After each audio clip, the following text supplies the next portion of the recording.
Hello student, how are you. Previous lecture में हमने chemical reactions और इक्वेशंस के बारे में पढ़ा। केमिकल रिएक्शंस क्या होता है, इक्वेशन हम कैसे लिख सकते हैं, कैसे उसको बैलेंस कर सकते हैं। आज का हमारा टॉपिक है टाइप्स ऑफ केमिकल रिएक्शंस। जब भी केमिकल रिएक्शन होता है तो उस केमिकल रिएक्शन में कोई भी एलिमेंट का एटम किसी दूसरे एलिमेंट के एटम में चेंज नहीं होता है।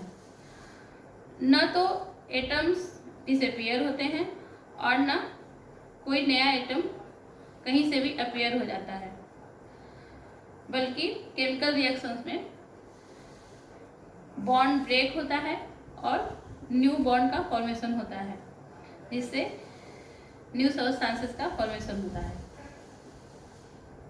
इसके बारे में हम डिटेल से आगे के लेसन्स में समझेंगे।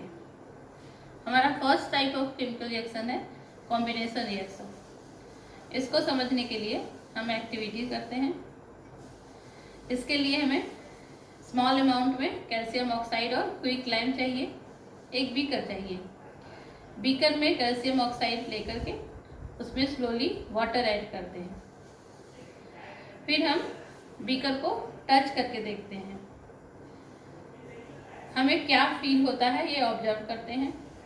बीकर का टेम्परेचर इंक्रीज हो गया होता है। इट मीन्स यहाँ पे कोई भी केमिकल रिएक्शन हो रहा है। एक्चुअली कैल्शियम ऑक्साइड वाटर के साथ बहुत तेजी के साथ रिएक्ट करता है और कैल्शियम हाइड्रोक्साइड का फॉर्मेशन करता है और काफ़ी अमाउंट में हीट रिलीज होता है। इसको हम एज ए केमिकल इक्वेशन इस तरह से समझ सकते हैं। कैल्शियम ऑक्साइड सॉलिड फॉर्म में है, वाटर लिक्विड फॉर्म में है। ये आपस में रिएक्ट करके कैल्शियम हाइड्रोक्साइड का फॉर्मेशन करता है एक्वस सॉल्यूशन में और हीट रिलीज होता है। कैल्शियम ऑक्साइड को ही हम क्विकलाइम कहते हैं और कैल्शियम हाइड्रोक्साइड को स्लाइकलाइम।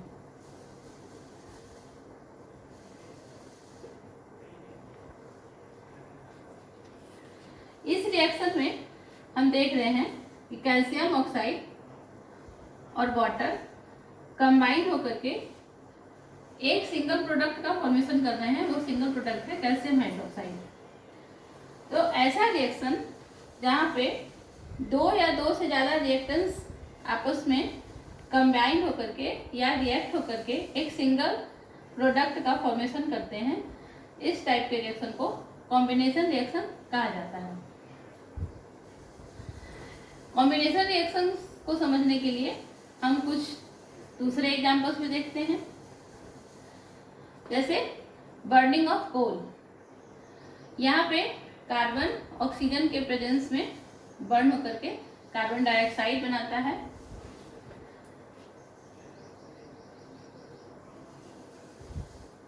कार्बन प्लस ऑक्सीजन एक दूसरे के साथ रिएक्ट करके कंबाइन हो जाते हैं और कार्बन डाइऑक्साइड गैस का फॉर्मेशन करते हैं। दूसरे कॉम्बिनेशन रिएक्शन में हाइड्रोजन और ऑक्सीजन एक दूसरे के साथ कंबाइन होकर के वाटर का फॉर्मेशन करते हैं।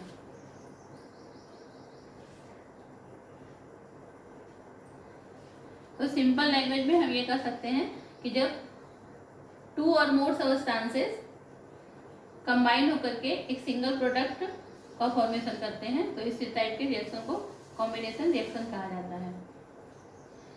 हाँ, फॉर इसके पहले एक्टिविटी जो हमने किया उसमें हमने ऑब्जर्व किया कि काफ़ी अमाउंट में हीट भी वहाँ से रिलीज हो रहा है।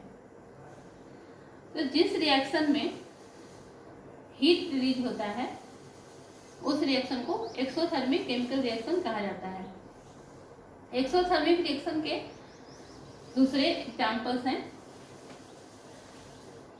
मीथेन ऑक्सीजन के साथ बर्न होकर के कार्बन डाइऑक्साइड गैस रिलीज करता है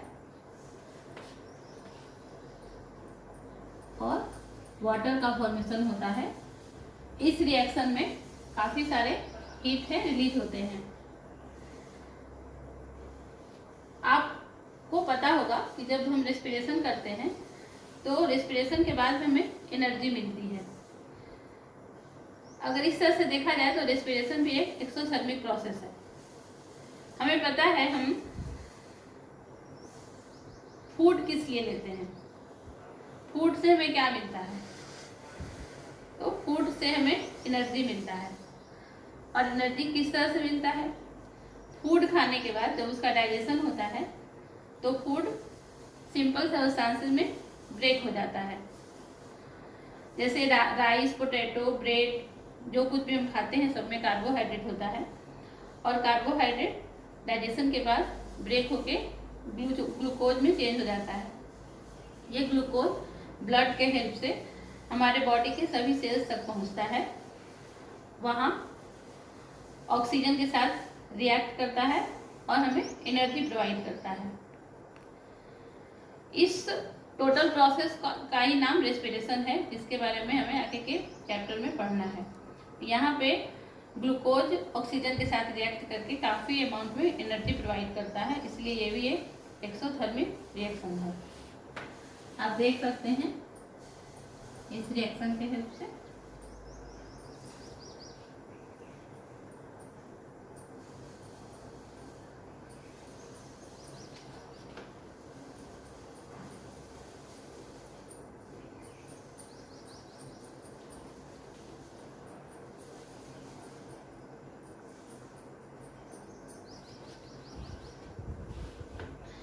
इसके अलावा कंपोस्ट बनाने के लिए जब हम वेजिटेबल मैटर्स का डिकम्पोजिशन करवाते हैं उस टाइम में भी एनर्जी रिलीज होता है, इसलिए वो भी एक एक्सोथर्मिक रिएक्शन है। हमारा सेकेंड रिएक्शन है डिकम्पोजिशन रिएक्शन। इसको समझने के लिए हम एक फिर से एक्टिविटी करते हैं। इसके लिए हमें फेरस सल्फेट के कुछ क्रिस्टल चाहिए। फेरस सल्फेट के क्रिस्टल लेकर के हम ड्राई बॉइलिंग ट्यूब में हीट करते हैं। फेरस सल्फेट क्रिस्टल का कलर ऑब्जर्व करते हैं। हम देखते हैं कि फेरस सल्फेट क्रिस्टल का कलर चेंज हो गया है। इस रिएक्शन में फेरस सल्फेट को जब हम गर्म करते हैं तो वो फेरिक ऑक्साइड में सल्फर डाइऑक्साइड और सल्फर ट्राइऑक्साइड में ब्रेक हो जाता है। तो वो केमिकल रिएक्शन जिसमें कोई भी बड़ा मॉलिक्यूल छोटे छोटे मॉलिक्यूल में ब्रेक हो जाता है उसे डिकम्पोजिशन रिएक्शन कहते हैं। इस रिएक्शन को हम इस तरह से शो करते हैं।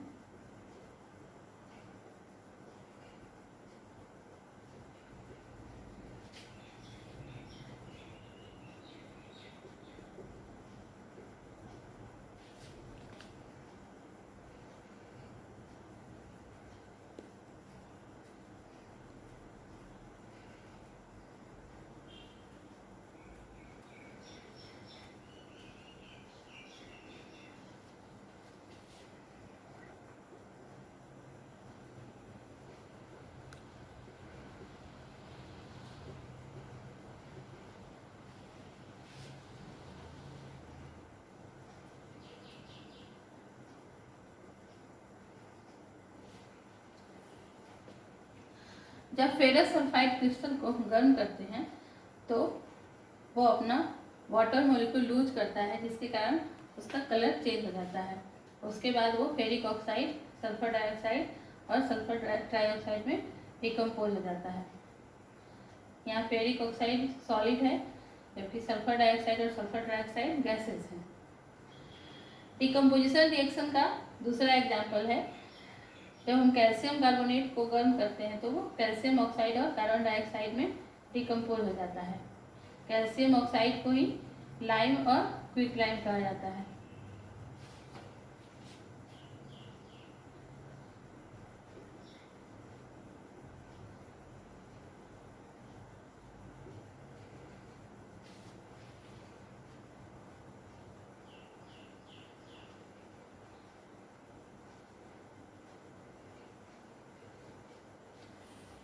जब कोई डिकम्पोजिशन रिएक्शन हीट के कारण कैरीड आउट होता है तो उसे थर्मल डिकम्पोजिशन कहते हैं।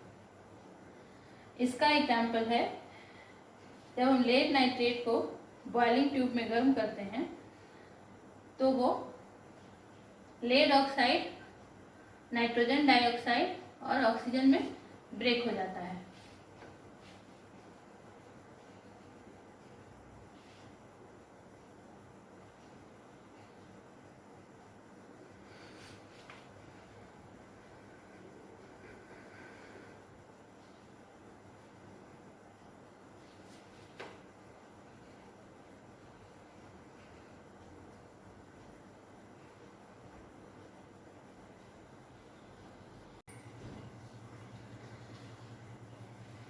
जो डिकम्पोजिशन रिएक्शन इलेक्ट्रिसिटी के कारण होते हैं उनको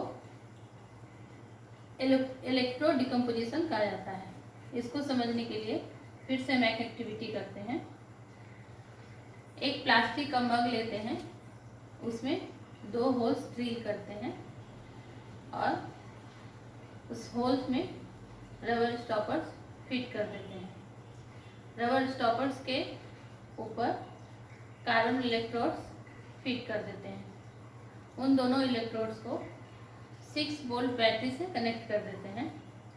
अब हम मग में थोड़ा वाटर फिल करते हैं ताकि इलेक्ट्रोड्स उसमें डूब जाएं और उस वाटर में डाइल्यूट सल्फ्यूरिक एसिड के थोड़े ड्रॉप्स ऐड कर देते हैं।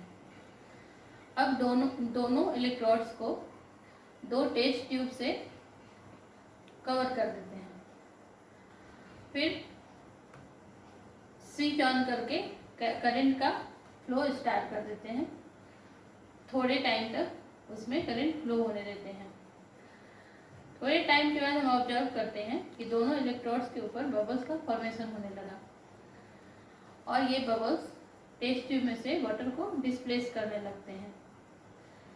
जब थोड़े बबल्स उसमें कलेक्ट हो जाते हैं तो उन टेस्ट ट्यूब को बहुत ही केयरफुली वहाँ से निकाल कर उन गैसेस को टेस्ट करते हैं जो उनमें फिल हुआ है। उन गैसेस को हम बर्निंग कैंडल या इंस्टेंट स्टिक के हेल्प से चेक करते हैं तो पता चलता है कि उन टेस्ट ट्यूब में ऑक्सीजन और हाइड्रोजन गैस फिल हो चुका है। इसका मतलब वाटर में जब इलेक्ट्रिसिटी फ्लो करवाया जाता है, मीन्स उसका जब इलेक्ट्रोलिसिस करवाया जाता है तो वो हाइड्रोजन और ऑक्सीजन में डिकम्पोज हो जाता है। तो इसे हम इलेक्ट्रोलिसिस डिकम्पोजिशन रिएक्शन कहते हैं। इसके अलावा सनलाइट के प्रेजेंस में भी कुछ कार्बन कंपाउंड के डिकम्पोजिशन होते हैं।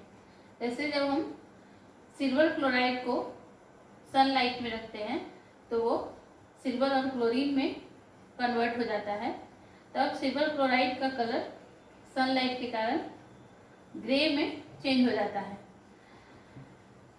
इस तरह से फोटोक्रोमिक डिकम्पोजिशन रिएक्शन परफॉर्म होता है। हमारा third type reaction displacement reaction है। इसके लिए हमें 3 आयरन नेल्स चाहिए और कॉपर सल्फेट सॉल्यूशन चाहिए और 2 टेस्ट ट्यूब चाहिए।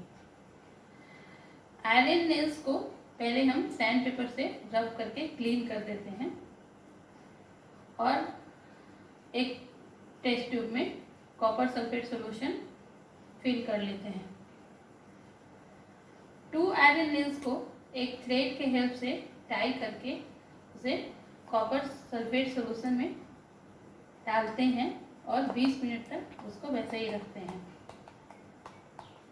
एक आयरन नेल को हम बाहर ही रखते हैं ताकि रिएक्शन के बाद बाकी आयरन नेल्स के साथ उसका कंपैरिजन कर सकें। 20 मिनट्स के बाद आयरन नेल्स को कॉपर सल्फेट सॉल्यूशन से बाहर निकाल लेते हैं और पहले वाले नेल्स के साथ उसके कलर का कंपैरिजन करते हैं और फिर कॉपर सल्फेट सोल्यूशन का कलर का को भी हम टेस्ट करते हैं। हम देखते हैं कि आयरन नेल्स का कलर भी चेंज हो चुका है और कॉपर सल्फेट सोल्यूशन का कलर भी चेंज हो चुका है।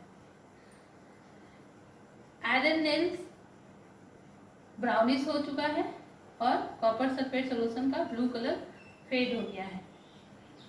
ऐसा क्यों होता है, इसको जानने के लिए यहाँ पे जो केमिकल रिएक्शन हो रहा है उसको एज ए इक्वेशन हम स्टडी करेंगे।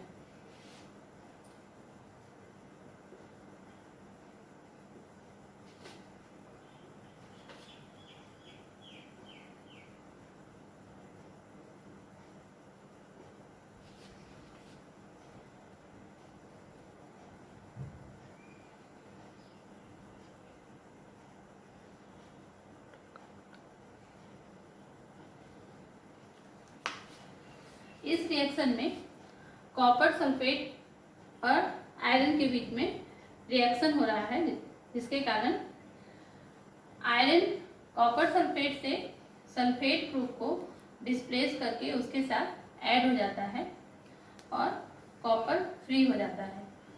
इसके कारण ही आयरन और कॉपर सल्फेट दोनों का कलर चेंज हो जाता है। यहाँ पे एक एलिमेंट के थ्रू दूसरे कंपाउंड के किसी ग्रुप का डिस्प्लेसमेंट हो रहा है, इसलिए इस टाइप के रिएक्शन को डिस्प्लेसमेंट रिएक्शन कहा जा रहा है। आयरन कॉपर सल्फेट से सल्फेट को रिमूव कर दे रहा है, डिस्प्लेस कर दे रहा है, इसलिए ये डिस्प्लेसमेंट रिएक्शन का एक एग्जाम्पल है। इसके दूसरे एग्जाम्पल्स हैं, जिंक जब कॉपर सल्फेट के साथ रिएक्शन करता है तो जिंक भी कॉपर से सल्फेट ग्रुप को डिस्प्लेस कर देता है। उसी तरह से लेड जब कॉपर क्लोराइड के साथ रिएक्ट करता है तो क्लोराइड को रिप्लेस करके लेड क्लोराइड बनाता है और कॉपर फ्री हो जाता है।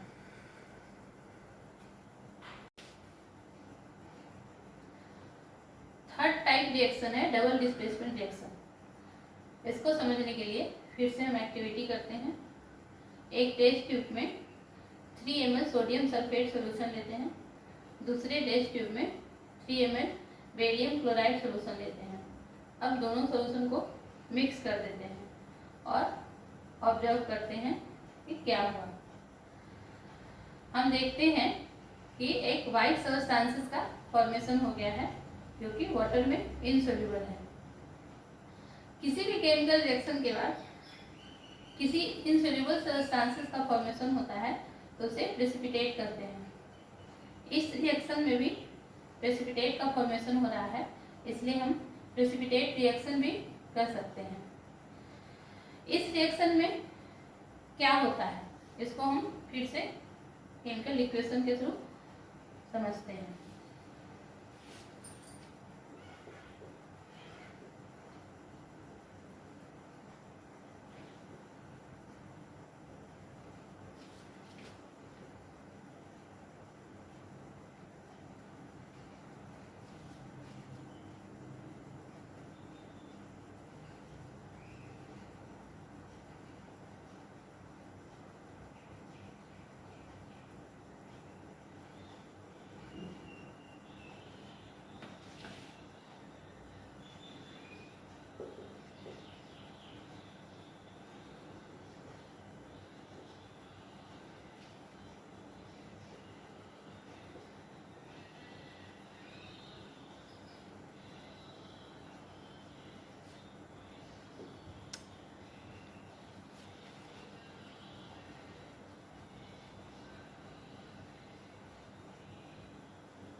यहाँ हम देखते हैं कि सोडियम सल्फेट और बेरियम क्लोराइड को मिक्स करते हैं तो दोनों कंपाउंड एक दूसरे के सॉल्ट को रिप्लेस कर देते हैं।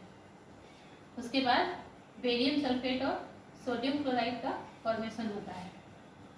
दो सॉल्ट का डिस्प्लेसमेंट होता है, इसलिए इस टाइप के रिएक्शन को डबल डिस्प्लेसमेंट रिएक्शन कहा जाता है। केमिकल रिएक्शन का नेक्स्ट टाइप है ऑक्सीडेशन एंड रिडक्शन।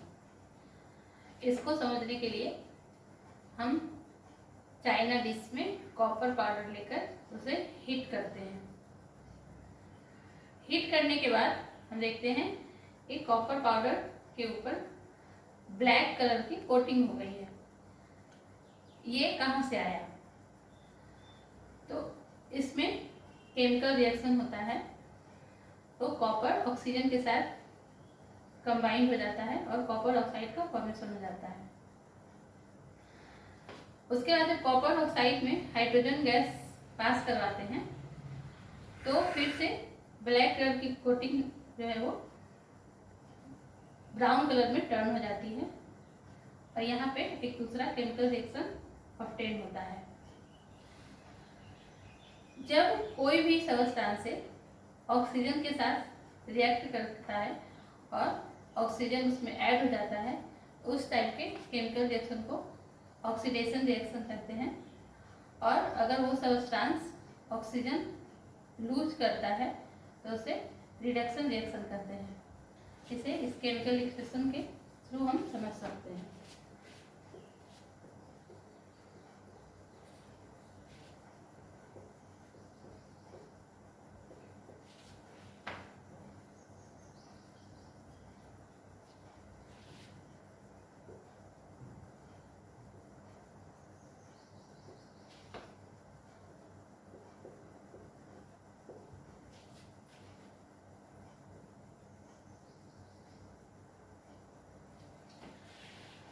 इस केमिकल रिएक्शन में हम देख सकते हैं कि कॉपर ऑक्सीजन के साथ ऐड हो गया है, कॉपर ऑक्साइड का फॉर्मेशन हो रहा है। मीन्स यहाँ पे ऑक्सीडेशन रिएक्शन परफॉर्म हो रहा है।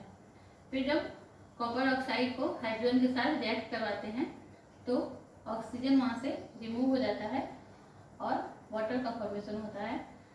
तो यहाँ पे रिडक्शन रिएक्शन परफॉर्म हो रहा है। कुछ रिएक्शंस ऐसे होते हैं जहाँ पे ये ऑक्सीडेशन और रिडक्शन रिएक्शन साथ साथ चलते हैं। इस तरह के रिएक्शन को रेडॉक्स रिएक्शन कहते हैं। और इस इक्वेशन के हेल्प से ही हम रेडॉक्स रिएक्शन को इजीली समझ सकते हैं। आप देख रहे हो कि जब कॉपर ऑक्साइड को हाइड्रोजन के साथ रिएक्ट करवाया जा रहा है तो कॉपर से ऑक्सीजन रिमूव हो रहा है और हाइड्रोजन के साथ ऑक्सीजन ऐड हो रहा है। इट मीन्स कॉपर ऑक्साइड का रिडक्शन हो रहा है जबकि हाइड्रोजन का ऑक्सीडेशन हो रहा है।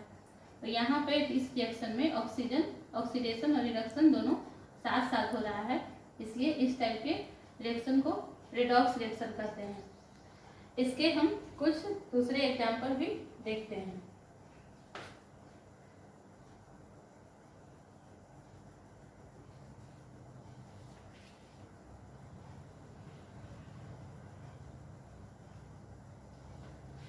जिंक ऑक्साइड को जब कार्बन के साथ रिएक्ट करवाते हैं तो जिंक और कार्बन मोनोऑक्साइड का फॉर्मेशन हो रहा है। यहाँ जिंक ऑक्साइड से ऑक्सीजन रिमूव हो जा रहा है तो जिंक ऑक्साइड का ऑक्सीडेशन हो रहा है, जबकि ऑक्सीजन कार्बन के साथ ऐड होकर के कार्बन मोनोऑक्साइड बनाता है, इसलिए कार्बन का ऑक्सीडेशन हो रहा है।